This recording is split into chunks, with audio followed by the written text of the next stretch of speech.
તમારા મનને જોડે છે. વ્યક્તિ ઘણીવાર કઈ કામ કરતો હોય તો એ ગુનગુન કરતો કરતો કામ કરે, કોન્સન્ટ્રેશન. તમે માળા કરો તો એ બેકગ્રાઉન્ડમાં કીર્તન, કીર્તનથી જ મન જોડાશે. અને એ ભગવાનના લીલાનું ગાન છે. આના પાછળ આખું એક સાયન્સ કે સ્વરૂપ જે તમારા ઘરે છે એ પથ્થરનું છે, પિત્તળનું છે, કાગળનું છે. મૂર્તિ અલગ અલગ તત્વ ધાતુથી બનેલી છે. એ મૂર્તિના અંદર એકદમ આપણું મન નહીં જોડાય. મૂર્તિ સાથે અટેચમેન્ટ થશે, સ્વરૂપ સાથે અટેચમેન્ટ થશે. અને એ સ્વરૂપ દ્રષ્ટિમાં તો આપણને કાગળનું દેખાયું, હજી સાક્ષાત નથી દેખાયું. પણ એ સ્વરૂપની સેવા કરતા કરતા જ આપણામાં સાક્ષાત ભાવ જાગૃત થશે, ધીરે ધીરે કરતા. પણ કીર્તન એ તમને લીલાનું અનુસંધાન કરાવે છે. અને જ્યારે કીર્તન તમે ગાઓ છો અને એમાં સાક્ષાત જ્યારે એ ભગવાનના લીલાઓને જ્યારે તમે નિહાળતા હો અને એ અર્થાનુસંધાન સાથે જ્યારે કીર્તન ગાતા હો કે સાંભળતા હો, ત્યારે સાક્ષાત એ ભગવાનની એક અનુભૂતિ તમારા માનસ પટલ પર થતી હોય છે. અને એ અનુભૂતિને ખોબા ભરીને એને પાન કરતા કરતા જ્યારે તમે ઠાકોરજીની સેવા કરો, ત્યારે એ સેવ્ય સ્વરૂપમાં તમને સાક્ષાત લીલાના ગાનથી એ સાક્ષાત તત્વનો અહેસાસ અને અનુભવ થાય છે. ये कीर्तन में शक्ति. तो लीला का स्मरण है. स्वरूपे ज्ञाते श्रवणम भवति, गुणेषु ज्ञातेषु कीर्तनम भवति, लीलायां ज्ञातायां स्मरणम भवति. ભગવાનની લીલા એનું સ્મરણ છે. અને લીલાનું સ્મરણ કરતા કરતા તમે પોતાના જાતને એ ભગવાનની લીલામાં પહોંચાડી દો છો. જ્યારે ભક્તિ યોગ થાય ત્યારે શરૂઆતમાં દ્વૈત હોય, પછી અદ્વૈત થઈ જાય.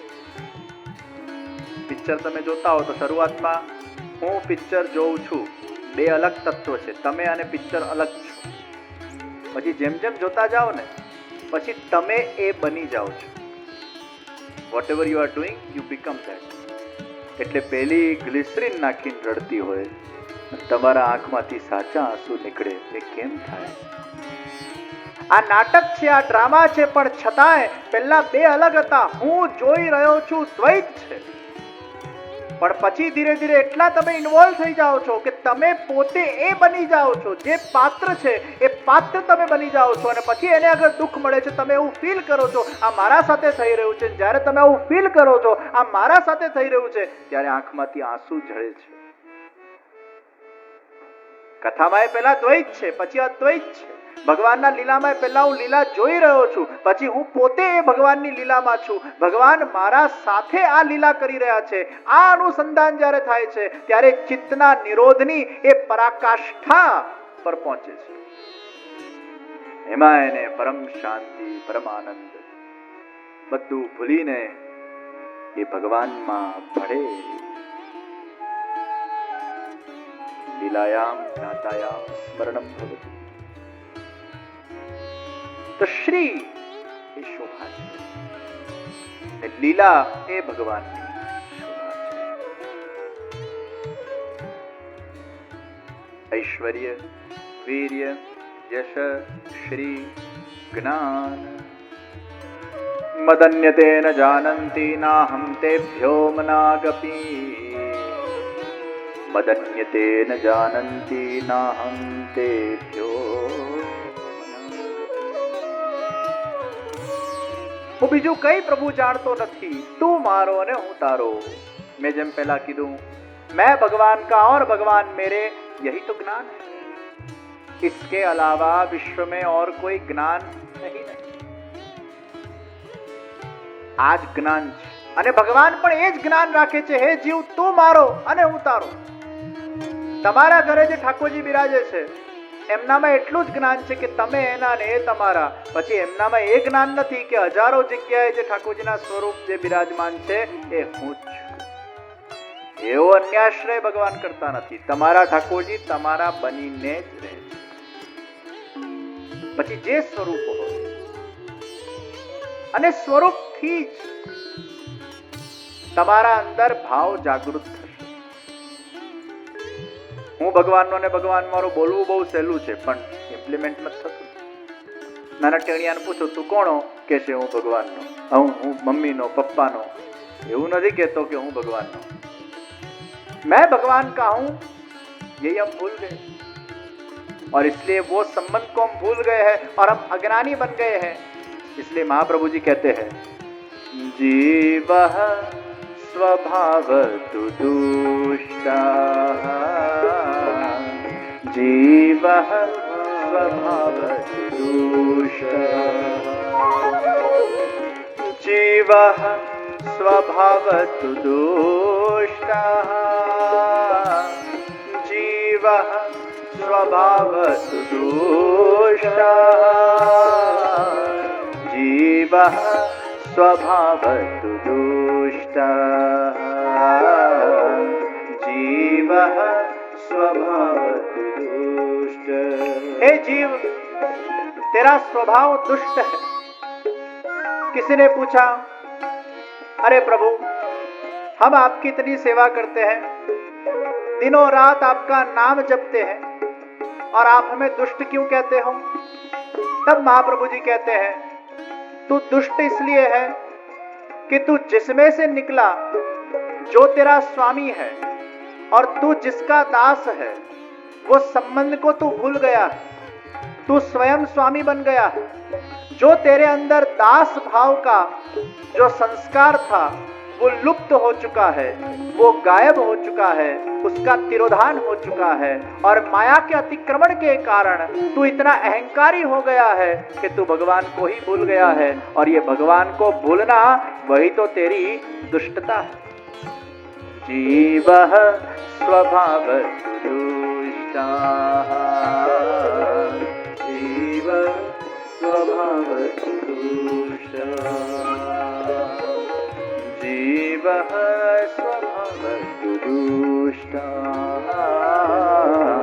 जीवः स्वभावतु दुष्टः. એક શેઠ હતા અને એમનો એક સેવક હતો અને એ સેવક જ્યારે રસોઈ બનાવે ત્યારે બહુ સરસ ગાય અને શેઠને એટલું બધું પસંદ આવતું. રસોઈ કરતો જાય અને ગાતો જાય. મહેમાનો ઘરે આવતા અને કહેતા અરે આ તો કોઈ બહુ મોટો સિંગર લાગે છે. શેઠજી કહેતા ના ના, સિંગર વિંગર કઈ નથી, આ તો મારો રસોઈયો છે, એ તો ગાય છે. પછી બન્યું એવું કે એટલું સરસ ગાતો, પછી શેઠજીના જ મનમાં થયું કે ચાલ તને હું મ્યુઝિકના ક્લાસીસ કરાવું, તારામાં આટલું બધું ટેલેન્ટ છે એને ઉજાગર કર. તો એને મ્યુઝિકના ક્લાસીસ કરાવ્યા. પછી તો જે નિખાર આવ્યો, પછી તો મહેમાનો આવતા જાય, એમને ઘરે બોલાવતા જાય, એના સંગીતના કાર્યક્રમો થવા લાગ્યા અને એમ કરતા કરતા કરતા કરતા શૂન્યમાંથી સર્જન થયું, બહુ મોટો ગાયક બની ગયો. હવે શેઠજી પાસે આવ્યો, મહારાજ આપે જે મને તાલીમ અપાવડાવી અને પછી જે મેં ઘરે ઘરે કાર્યક્રમો કર્યા, હવે બધા લોકો મને બોલાવે છે, હું શું કરું? હું આપની રસોઈ કરું કે કાર્યક્રમ કરું?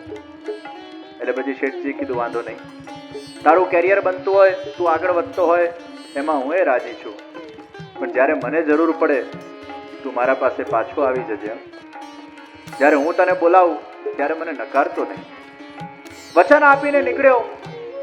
પછી તો વર્ષોના વર્ષો વીતવા લાગ્યા. એટલા મોટા ગાયક બની ગયા, વાહ વાહ થવા લાગી અને ગાયક શેઠજીને પછી ભૂલી ગયા કે જેની બદौलत આ ગાયક હું બન્યો. શેઠજી કા વિસ્મરણ હો ગયા. વર્ષો પછી શેઠજીએ ફોન કર્યો, ભાઈ હવે તો તમે બહુ મોટા માણસ થઈ ગયા છો, પણ મને હવે આંખે જાજુ દેખાતું નથી, મારું શરીર અશક્ત છે અને મારા ત્યાં કોઈ રસોઈયો ઘણા દિવસથી આવ્યો નથી, તો જરા પાછા આવશો અને રસોઈ બનાવશો?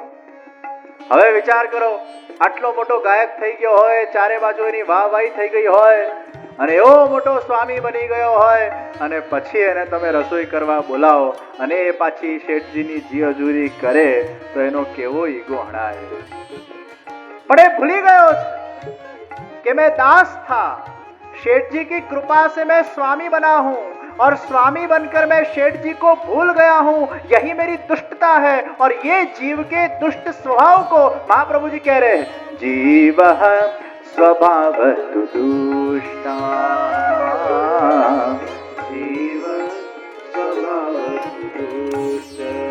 હવે એ દુષ્ટ સ્વભાવને, એ સ્વામીપણાને પુનઃ દાસ ભાવમાં કન્વર્ટ કરવા માટે પાછી મહેનત કરવી પડશે.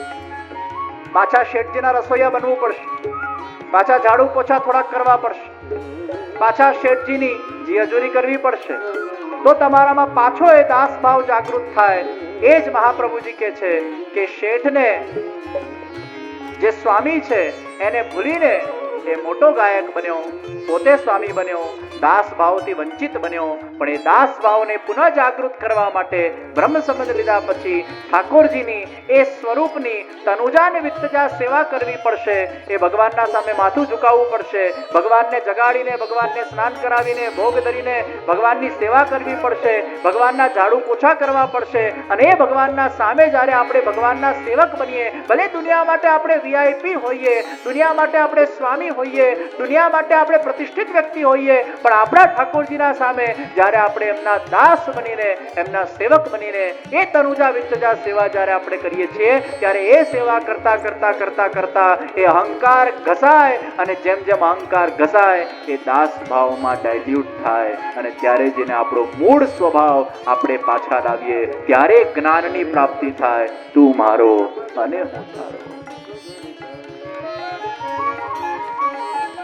એટલે ભક્તિનું સાધન એ દુષ્ટતામાંથી પાછા પુષ્ટિ માર્ગમાં ભગવત સેવાથી પુષ્ટ બનીને, એ કૃપાની વૃષ્ટિને અનુભવ કરીને, એ ભગવાનના થઈને એ દાસ ભાવને જ્યારે પુનઃ આપણે પ્રાપ્ત કરીએ છીએ, ત્યારે જીવનની સાચી સાર્થકતા, ત્યારે જ્ઞાન પ્રાપ્ત થાય છે. હે પ્રભુ, આપ મેરે हो और मैं आपका हूं, यही इस विश्व का श्रेष्ठ ज्ञान है. मैं बार बार आपको भूल जाता हूं, मैं अहंकार के वो अंधकार के अंदर अपने आप को फंसा हुआ मानता हूं. लेकिन सेवा जब जब आप करोगे आपको एहसास होगा.